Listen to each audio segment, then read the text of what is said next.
Avant de commencer, petite précision pour vous dire qu'à la base, je devais faire la critique vidéo de Conjuring 3, mais finalement, j'ai un peu perdu la volonté de le faire après quelques jours de vacances, donc on passe directement à Raya. Mais pour ceux que ça intéresse, je mets la critique de Conjuring 3 dans la description.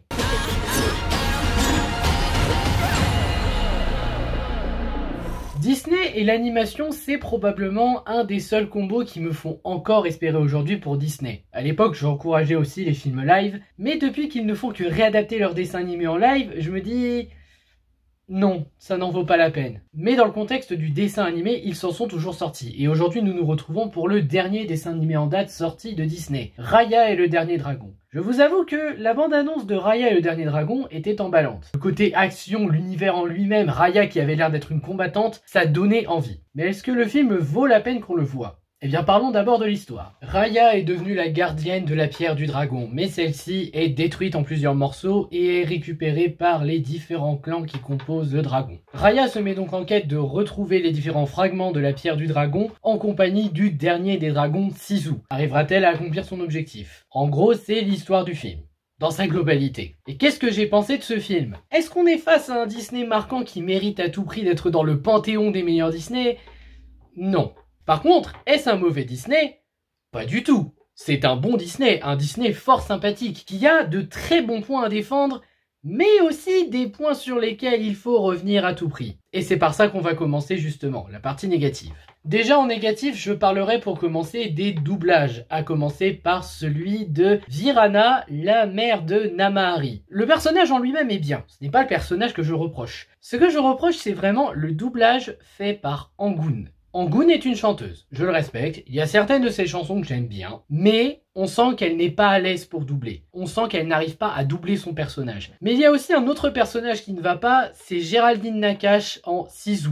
Alors oui, je sais, Disney a déjà pris des acteurs pour faire des personnages dans des films d'animation. Et je n'ai pas de problème avec ça, je peux accepter qu'un acteur arrive à doubler un personnage. Je veux dire, Franck Dubosc en marin dans Le Monde de Nemo et Le Monde de Dory était très bien. Mais des fois ça ne marche pas. Comme Xavier de Maison qui fait Ralph. Et bien là pour Raya, Géraldine Nakache n'est pas totalement à l'aise avec Sisu. Ce n'est pas une catastrophe en termes de doublage, mais on sent qu'elle n'est pas à l'aise. On sent qu'elle a du mal avec certaines de ses répliques. Qu'elle n'arrive pas à donner beaucoup de tension avec sa voix ou beaucoup d'émotion. Un acteur n'est pas forcément un comédien de doublage. Tu peux être bon au doublage, comme tu peux être mauvais en acting. Après, il se peut que tu sois bon dans les deux cas. Si c'est le cas, bravo et je vous félicite. Mais là, Géraldine Nakache essaye, ça s'entend, ça se voit, mais elle n'arrive pas à faire une bonne voix pour le personnage de Sisu. Ce que je regrette parce que c'est vraiment une actrice que j'aime bien en plus. D'ailleurs, puisqu'on parle de Sisu, je tiens à parler de quelque chose. Elle est rapidement devenue insupportable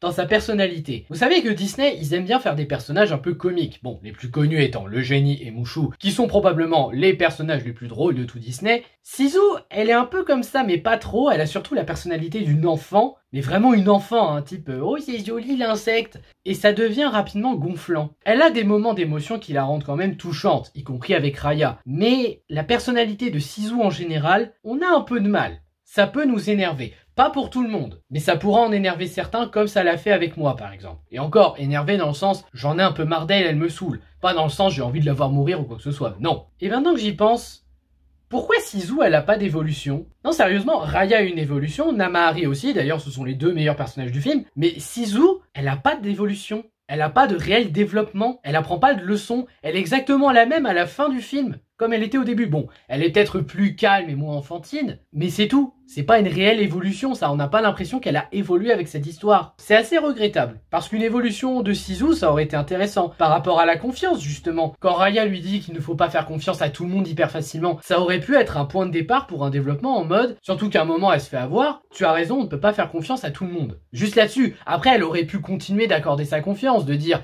on peut quand même essayer, elle n'a pas l'air méchante, mais ça s'est pas fait. Et c'est dommage parce qu'il y avait capacité à le faire. Concernant l'humour, on va pas se mentir, quelques blagues arrivent à faire rire, mais dans la majorité ça ne fait pas rire. Des fois en général c'est juste quelques blagues qui ne passent pas dans le Disney. Là c'est vraiment la majorité des blagues. Alors il y en a quelques-unes qui m'ont fait rire, ne croyez pas le contraire. Mais la majorité je suis resté en mode...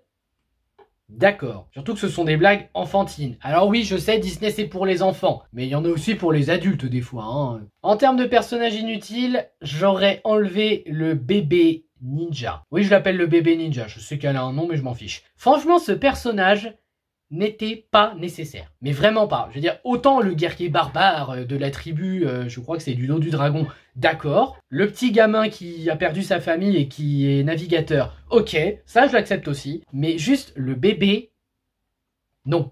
J'ai l'impression que c'est quelqu'un qui est venu bourrer au studio et qui s'est dit « Ah, on va faire un bébé ninja, ça serait trop drôle !»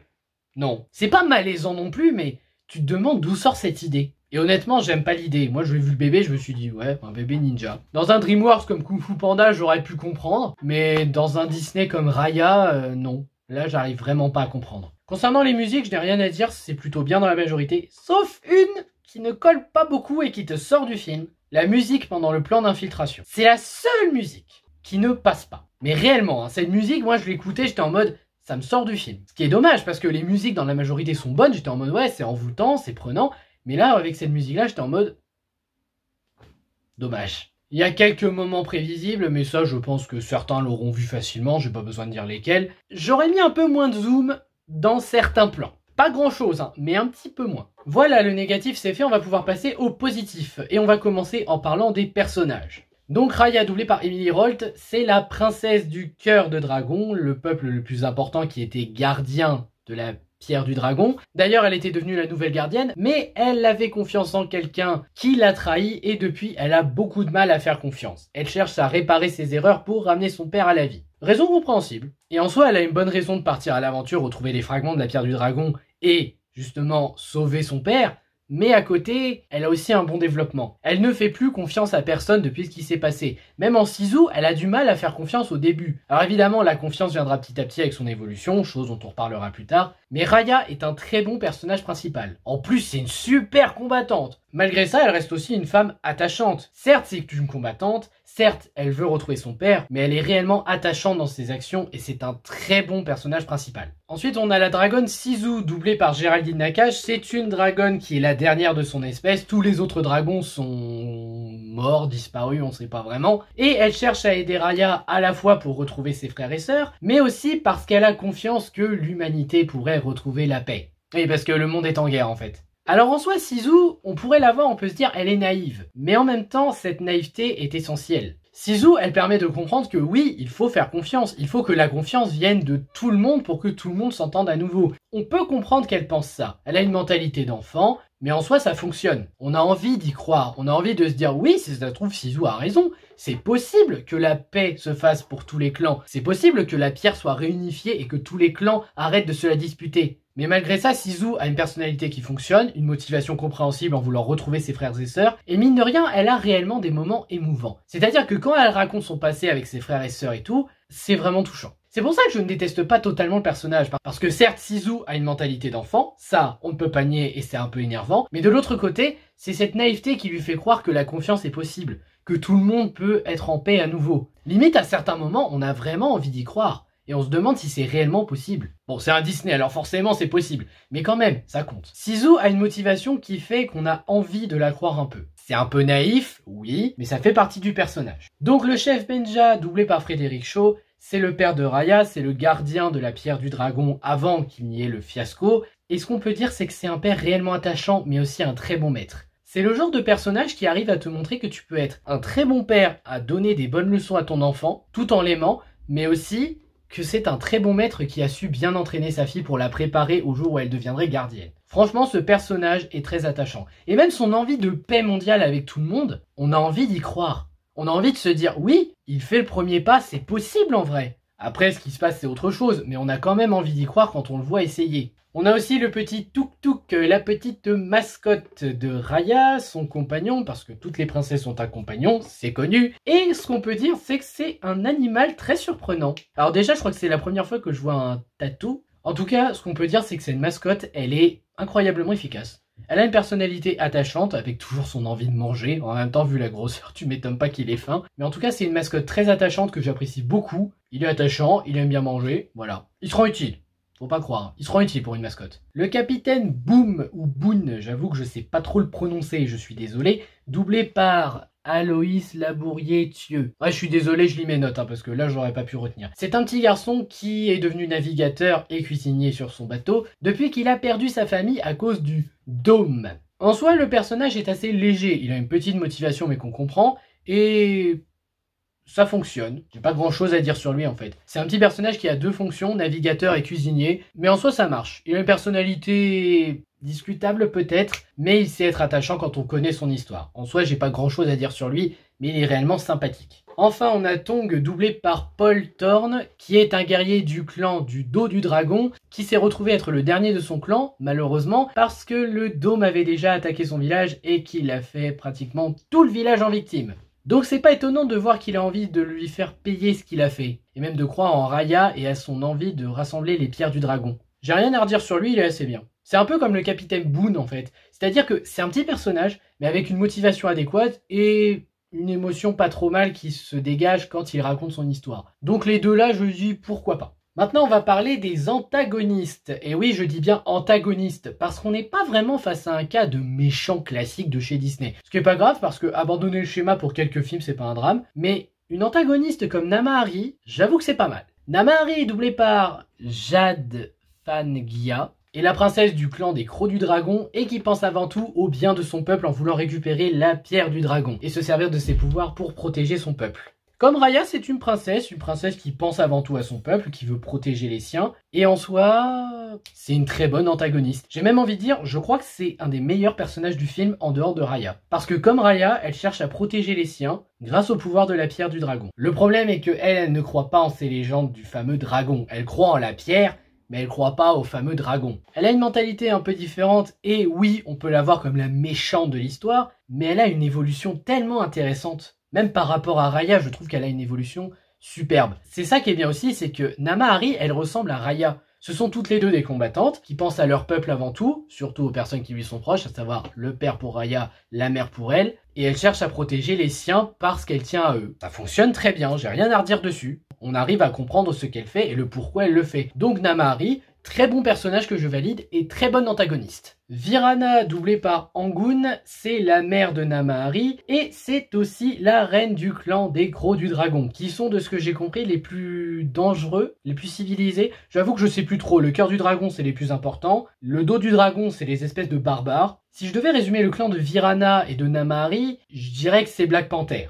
Comme sa fille, elle cherche à protéger son peuple avant tout. C'est une reine assez noble, qui n'a pas l'air de vouloir se salir les mains, mais qui a l'air quand même de cacher quelques plans vicieux. En tout cas, c'est une reine qu'on comprend dans son envie de protéger son peuple. Elle tient à son clan, elle tient à son peuple. C'est une reine qui cherche à prendre soin de son peuple. Et c'est tout à fait compréhensible. Une bonne reine prend soin de son peuple. Maintenant qu'on a parlé des personnages, il faut que je vous parle d'un des meilleurs points du film, la rivalité entre Raya et Namahari. Et je dis bien rivalité, parce que là c'est clairement une rivalité qu'on a entre les deux. Raya et Namahari veulent toutes les deux sauver leur peuple. Sauf que Namahari c'est tout son peuple et Raya c'est plus son père, mais passons, c'est quand même le même objectif. Donc en soi ça en fait des rivales. Des rivales qui ont le même objectif, des rivales qui combattent aussi bien l'une que l'autre. En tout cas cette rivalité fonctionne très bien. Les deux ont le même objectif, mais pas de la même façon et pas forcément les mêmes croyances. Raya croit au dragon parce que, justement, elle voyage avec Sisu qui est un dragon, mais Namahari n'y croit pas. Elles croient toutes les deux au pouvoir de la pierre du dragon et elles sont persuadées que ça peut les protéger et les sauver du dôme, mais elles ne sont pas totalement pareilles non plus. En tout cas, la rivalité entre les deux fonctionne très bien. Oh, et quand elles s'affrontent, pouh! Après, si vous voulez une dichotomie, on peut dire qu'il y en a une entre les dragons et le dôme. Les dragons qui apportent la vie et l'espoir, le dôme qui apporte la faim et le désespoir. Ouais, c'est léger comme dichotomie, mais ça passe. Les scènes d'action d'ailleurs sont géniales, en termes de chorégraphie, mais aussi en termes de mise en scène. De ce côté-là, je dis bravo au film. Je parlais de la rivalité entre Raya et Namahari, mais elles apportent aussi de bonnes évolutions entre les deux. Entre Raya qui apprend à faire confiance grâce à Sisu, et un petit peu aussi parce que la situation l'exige, Namahari de son côté évolue aussi par rapport à la confiance. Parce que oui, elle a attribué sa confiance à Raya à l'époque, c'était pour se jouer d'elle. Maintenant, elle se dit que ça pourrait se retourner contre elle, donc comme Raya, elle se méfie. Mais toutes les deux apprennent à faire confiance. Raya apprend à faire le premier pas et Namahari par cette action apprend qu'elle lui a pardonné ça et justement qu'elle a confiance en elle maintenant et donc lui attribue aussi sa confiance. En fait, les deux personnages sont vraiment excellents. L'univers est magnifique. Franchement, les univers Disney, ça fait rêver des fois. Vaiana, ça faisait rêver. Mais alors, Raya, ça fait vraiment rêver. Les terres sont magnifiques, les différents peuples, chefs, pouvoirs et autres. J'ai adoré l'univers, c'est un des meilleurs points de ce long métrage, avec nos deux personnages principaux bien entendu, mais c'est vraiment un des meilleurs points du film. Le message du film est notamment lié à la confiance, qu'il faut savoir faire le premier pas pour que la confiance aille dans les deux sens. C'est un très beau message à retenir pour les enfants. D'ailleurs, je crois que ce message de confiance, c'est un message pas aussi évident qu'on a vu avant. On l'avait vu de manière assez discrète, ou du moins pas dans le thème principal. Et bien là, la confiance est vraiment le thème principal du film. Et le message sur la confiance fonctionne très bien. En termes de symbolisme, il y a pas mal de choses qui fonctionnent. La pierre du dragon qui représente un peu la pomme d'Éden. Les différents noms de clans du dragon qui représentent le tout d'un dragon, donc qui doit s'unir pour devenir meilleur. Il y a vraiment pas mal de points en termes de symbolisme qui fonctionnent bien. Surtout le petit pendentif que Raya a. Je l'aime beaucoup ce pendentif. La mise en scène est bonne. Par contre, j'ai du mal à croire qu'il y a eu 2 réalisateurs et 2 co-réalisateurs. Bon, en tout cas, la mise en scène en elle-même reste bonne. Les décors sont magnifiques, les musiques sont très prenantes et fonctionnent très bien avec ce qui se passe à l'image. L'amitié qui naît entre Raya et Shizu se fait bien petit à petit, tout comme Namahari et Raya, l'amitié se fait d'une assez bonne manière. L'émotion n'est pas exceptionnelle mais elle marche assez bien. L'animation est de très bonne qualité. Peut-être pas le plus beau des Disney mais c'est un Disney très bien travaillé en termes d'animation. La VF est bonne, l'attention est assez efficace et les costumes sont qualitatifs. D'ailleurs, j'aime beaucoup le style du costume de Raya avec son chapeau de paille. En partie spoil, je n'ai pas beaucoup d'éléments que j'aimerais spoiler, à part peut-être la manière dont tout se conclut. Pas la fin en elle-même, juste la manière dont tout se résout. On a Raya qui fait le premier pas, qui donne le fragment de la pierre du dragon qui la protégeait du dôme à Namahari, et ça fait que tout le monde fait comme elle. Donc ils ont fait le premier pas et acceptent de se sacrifier. Namahari a failli se barrer, puis finalement, elle réassemble la pierre et elle accepte son sort. Mine de rien, je trouve que c'est un dénouement assez efficace. J'allais pas croire que Namahari allait se barrer parce que y avait qu'elle qui pouvait sauver le monde. Alors oui, elle peut être un peu lâche, mais j'arrivais pas à croire que ça aurait été possible. Mais en soi, ce dénouement, il fonctionne bien. Surtout que ça montre l'évolution de Raya et de Namahari, les deux par rapport à la confiance. Et la fameuse paix qui s'instaure après à la fin. La fin avec tous ces dragons. Ouais, la fin, ça fait un peu trop parfait, vous savez, la fin en mode... tout le monde est en vie, c'est magnifique. Autant que son père revienne à la vie, je veux bien. Que certaines personnes humaines reviennent à la vie aussi. Que tous les dragons reviennent à la vie, c'est pas un défaut. Mais ça fait un peu trop fin trop heureuse. Mais à part ça, honnêtement, j'ai rien à redire. Ce n'est pas parce qu'on voit autant de dragons que ça veut dire que c'est nul. Et puis qui sait, ça donnera peut-être la chance aux dragons et aux humains de vivre en harmonie ensemble. J'espère qu'ils font quand même une série ou une suite. Parce que j'aimerais quand même voir ce que ça donnerait maintenant que les dragons sont revenus. Il y a peut-être un dragon maléfique dans le lot. Ah si, il y a aussi le coup de la nouvelle chef du clan de la griffe du dragon. Je vois une vieille sage qui embarque Shizu avec elle. Je me dis, bon, bah c'est une vieille sage, elle embarque Shizu. Là, tu as Raya qui arrive dans l'antre du chef, sauf que le chef, il est mort. Et là, le plan change d'un coup, nous montre la vieille sage, et là, tu comprends que c'est elle la nouvelle chef, et tu te dis, oh purée. Ça, j'avoue que j'avais pas vu venir. C'est très bien joué de la part de Disney. C'est un détail, hein, mais c'est bien joué. On parlera aussi du drôme. Le drôme, c'est une espèce de nuage toxique qui peut se diviser en plusieurs morceaux et qui transforme en pierre tous les humains qu'elle touche. Et tous les dragons, je pense aussi. Pourquoi pas? Je veux dire, le drôme, c'est une créature basique qui devient plus forte avec le temps, je pense, et la pierre du dragon qui diminue son pouvoir. Donc, pourquoi pas? Fin du spoil. Alors, qu'est-ce que j'ai pensé de Raya? Honnêtement, j'ai apprécié. Ce n'est pas un excellent Disney, ce n'est pas aussi marquant que d'autres Disney que vous voyez là, mais c'est un bon Disney. On suit un très bon personnage principal, on a une antagoniste, Namahari, géniale, je le redis, ces deux personnages sont vraiment les deux meilleurs personnages du film. On a un univers magnifique, rien que pour l'univers ça donne envie de les voir, et les moments d'action sont réellement prenants. Après, il est vrai que les défauts que j'ai cités, ça peut nous bloquer. Mais je n'arrive pas à le considérer comme mauvais. Discutable, oui. Mauvais, non. Pour moi, Raya n'est pas mauvais. Je comprends ceux qui n'ont pas aimé, peut-être que comme moi, l'attente était trop grande, mais que la déception était plus grande que pour moi, mais je n'arrive pas à me dire que Raya est un mauvais film. C'est un film avec des défauts, mais c'est un film que j'ai apprécié regarder, et je pense que c'est un film qui rejoindra ma collection Disney en Blu-ray, quand il sortira, parce qu'il est toujours pas sorti à l'heure où je fais cette vidéo. Voilà, c'était mon avis sur Raya et le Dernier Dragon. J'espère que ça vous aura intéressé, n'hésitez pas à liker, à partager, à vous abonner, et je vous dis à bientôt pour une prochaine vidéo. Ciao!